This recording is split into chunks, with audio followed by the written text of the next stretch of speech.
What if the U.S. and Russia had a nuclear war? If they each used their current nuclear arsenals, they would burn every major city and industrial area in each country. Professor Alan Robach, a climatologist and distinguished professor from the Department of Environmental Sciences at Rutgers University, answered this question. Within a week of the nuclear war, 150 million tons of black smoke would enter the atmosphere. It would rise into the stratosphere, covering Earth and lasting for years.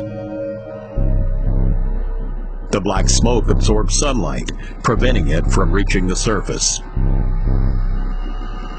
2 weeks after the war, as the smoke spreads around the world, it gets dark and cold at the surface. The sunlight that is absorbed by the smoke in the upper atmosphere heats it, destroying the ozone layer. This lets dangerous ultraviolet UV radiation to reach the surface. Even though some of the UV will be absorbed by the smoke, much more gets to the surface. UV radiation destroys DNA, the building blocks of life, which will lead to increased cases of cancer. After 2 months, temperatures over all continental land regions plummet below freezing. And now we have a nuclear winter. Agriculture grinds to a halt and will not be possible for several years. At the 2 months mark, rainfall halts over all continental land regions, and some falls as snow instead. This adds to the problem for agriculture. After 4 months, famine begins as existing stocks of food run out. Cold, dry, dark conditions prevent agriculture for several years.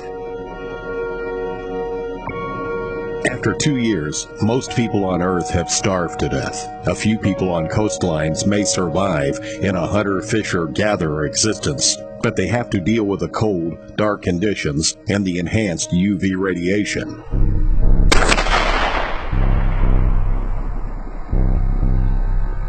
The number of survivors will be very low, and most will be in the southern hemisphere, far from the bombs, and surrounded by a warm ocean that will reduce the cooling. Year 4. Later, temperatures slowly begin to rise, but will not be back to pre-war conditions for another 20 years. Rainfall also slowly begins to rise.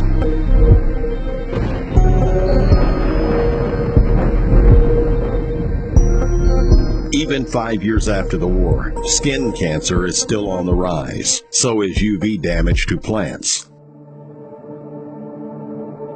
It would take around 10 years for nature to begin to take over once again. After 20 years, any survivors will still have to stay away from highly radioactive areas.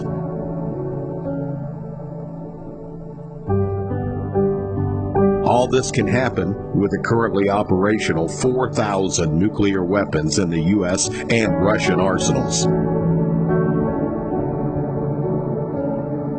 Even the use of 100 nuclear weapons by any of the 9 nuclear nations could produce climate change unprecedented in recorded human history and result